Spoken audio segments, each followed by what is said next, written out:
Madam آپ بالکل درست فرما رہی ہیں۔ جیفرے نے بدستور مؤدبانہ لہجے میں کہا، میرے پاس گیس پسٹل نہیں ہے، مجھے گیس پسٹل دو۔ مادام فریگی نے جیفرے سے کہا تو پیچھے بیٹھے ہوئے ایک آدمی نے اس کی طرف گیس پسٹل بڑھا دیا۔ مادام یہ لیجیے۔ پیچھے سے آواز سنائی دی تو فریگی نے مڑ کر دیکھا اور پھر اس نے گیس پسٹل لے لیا۔ ہمیں کوٹھی نمبر 70 کی عقبی سائڈ میں اتار دو، اس کے بعد تم مین روڈ پر آ جانا۔ مادام فریگی نے جیفرے سے کہا۔ اسی دوران ویگن کوٹھی نمبر 70 سے کافی آگے گئی تھی۔ جیفرے نے اگلے چوک سے ویگن موڑ لی، پھر وہ کوٹھی نمبر 70 کی سائڈ روڈ پر آ گئے۔ جیفرے نے ویگن ایک جگہ روک لی۔ دو آدمی میرے ساتھ آ جائیں، فریگی نے تحکمانہ لہجے میں کہا اور ویگن سے نیچے اتر آئی۔ پچھلی سیٹوں پر بیٹھے ہوئے افراد میں سے دو آدمی نیچے اتر آئے تھے۔ ویگن آگے بڑھ گئی۔ فریگی نے ارد گرد نظر دوڑائی، یہاں کوئی گاڑی نہیں دکھائی دے رہی تھی۔ فریگی کوٹھی نمبر 70 کی پچھلی جانب موجود گلی کی طرف بڑھی۔ یہ تنگ گلی تھی اور اس میں کوڑے کرکٹ کے ڈرم پڑے ہوئے تھے۔ کوٹھیوں کے عقبی دروازے بھی اسی گلی میں تھے۔ فریگی نے گلی کا جائزہ لینے کے بعد کوٹھی نمبر 70 کے عقبی دروازے اور دیوار کی طرف دیکھا۔ دیوار بہت ہی بلند تھی اور اس کے اوپر پہنچنا آسان کام نہیں تھا۔ سٹیل کٹر تم اپنے ساتھ لائے ہو؟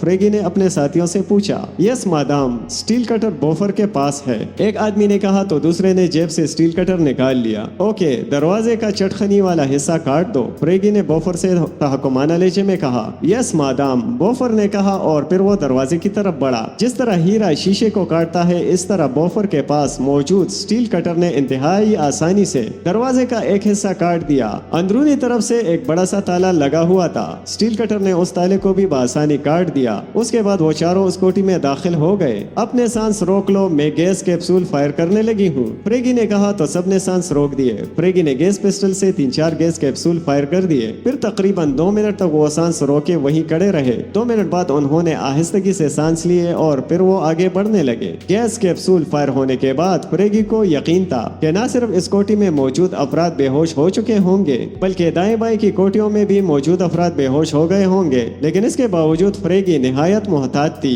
گیس پسٹل جیب میں رکھ کر اس نے مشین پسٹل ہاتھ میں لے لیا تھا۔ چونکہ وہ بہت محتاط تھی اسی لیے اس کے ماتحت بھی محتاط انداز میں آگے بڑھ رہے تھے۔ بوفر، تم جا کر مین گیٹ کھول دو تاکہ جیفرے ویگن اندر لے آئے، فریگی نے سخت لہجے میں بوفر سے کہا۔ وہ اس وقت کمروں کے سامنے والے حصے میں پہنچ گئے تھے اور اس دوران انہیں کوئی بھی دکھائی نہیں دیا تھا۔ اوکے مادام، بوفر نے مؤدبانہ لہجے میں کہا اور پھر وہ مین گیٹ کی طرف بڑھ گیا۔ جبکہ فریگی کمروں کی طرف بڑھی، اس کے باقی ساتھی بھی اس کے پیچھے پیچھے چلنے لگے۔ کمروں کے قریب پہنچ کر وہ کمروں کی تلاشی لینے لگے۔ ایک کمرے میں اسے کچھ افراد نظر آ گئے، وہ سب بے ہوش تھے۔ ان میں ایک تو روڈو تھا جبکہ باقی 5 افراد اس کے لیے اجنبی تھے۔ وہ اجنبی افراد کی تلاشی لینے لگے۔ ایک آدمی کی جیب سے اسے ہاٹ لائن کا کارڈ مل گیا۔ فریگی نے وہ کارڈ جیب میں رکھ لیا، پھر اس نے اپنے ساتھیوں کی طرف دیکھا۔ بوفر اور جیفرے بھی وہاں آ چکے تھے۔ ان سب کو اٹھا کر ویگن میں ڈال دو، فریگی نے اپنے ساتھیوں کو حکم دیتے ہوئے کہا اور اس کے ساتھی بے ہوش افراد کو اٹھانے لگے جبکہ وہ خود کمرے سے باہر آ گئی۔ اس کے ساتھیوں نے بے ہوش افراد کو اٹھا کر ویگن میں ڈالا اور پھر ویگن واپس ہیڈ کوارٹر پہنچ گئی۔ ان سب کو بھی ٹارچر روم میں لے جا کر باندھ دو، فریگی نے ویگن سے نیچے اترتے ہوئے جیفرے سے کہا۔ یس مادام، جیفرے نے مؤدبانہ لہجے میں کہا اور پھر وہ بھی ویگن سے نیچے اتر آیا۔ جیسے ہی فریگی ویگن سے نیچے اتری ایک آدمی دوڑتا ہوا اس کے قریب آ گیا۔ مادام، ٹارچر روم میں قید دونوں افریقیوں میں سے ایک خود بخود ہوش میں آ گیا ہے۔ ٹارچر روم انچارج لیرے نے اسے طویل بے ہوشی کا انجیکشن لگا دیا ہے، اس آدمی نے مؤدبانہ لہجے میں کہا۔ ہاں، اس کے علاوہ کوئی اور بات؟ فریگی نے کہا۔ یس مادام، منی ووڈ سے یہاں ایک آدمی زخمی اور بے ہوش آدمی کو چھوڑ گیا ہے، اس کے مطابق یہ بھی دشمن ہے، لہٰذا اسے بھی ٹارچر روم میں ایک کرسی پر جکڑ دیا گیا ہے، فریگی کے ماتحت نے مؤدبانہ انداز میں کہا۔ اوکے، تم بھی ٹارچر روم میں چلو، میں ابھی آتی ہوں، فریگی نے تحکمانہ لہجے میں کہا اور پھر وہ اپنے آفس کی طرف بڑھی۔ اپنی کرسی پر بیٹھنے کے بعد اس نے ٹیلی فون کا ریسیور اٹھایا اور بلیک چیف کے نمبر پریس کرنے لگی۔ Black chief speaking. دوسری طرف سے کال ریسیو ہونے کے بعد بلیک چیف کی کرخت آواز سنائی دی۔ باس، فریگی بول رہی ہوں۔ یس فریگی، کیا رپورٹ ہے؟ چیف، میں پہلے تو بون سیکشن گئی تھی، وہاں سے 2 بے ہوش افریقیوں کو لے آئی جو اس وقت میرے ٹارچر روم میں موجود ہیں۔ اس کے بعد مجھے رپورٹ ملی کہ میرے بلیک پوائنٹ پر کچھ لوگوں نے حملہ کیا ہے۔ اس حملے میں ایشلے سمیت میرے کئی آدمی مارے گئے ہیں، حملہ آور بھی مارے گئے، ان میں سے صرف ایک آدمی بچا لیکن شدید زخمی حالت میں، وہ زخمی بھی اس وقت میرے ٹارچر روم میں موجود ہے۔ اس کے بعد آپ کا فون آ گیا اور آپ کے حکم کے مطابق میں نے ساؤتھ کالونی کی کوٹھی نمبر 70 پر ریڈ کیا اور وہاں سے روڈو سمیت 6 افراد کو لے آئی ہوں۔ 5 افراد ٹارچر روم میں موجود ہیں جبکہ روڈو کو ریسٹ روم میں بھجوا دیا گیا ہے، فریگی نے تفصیل سے رپورٹ دیتے ہوئے کہا۔ میں نے پہلے ہی تم لوگوں کو خبردار کیا تھا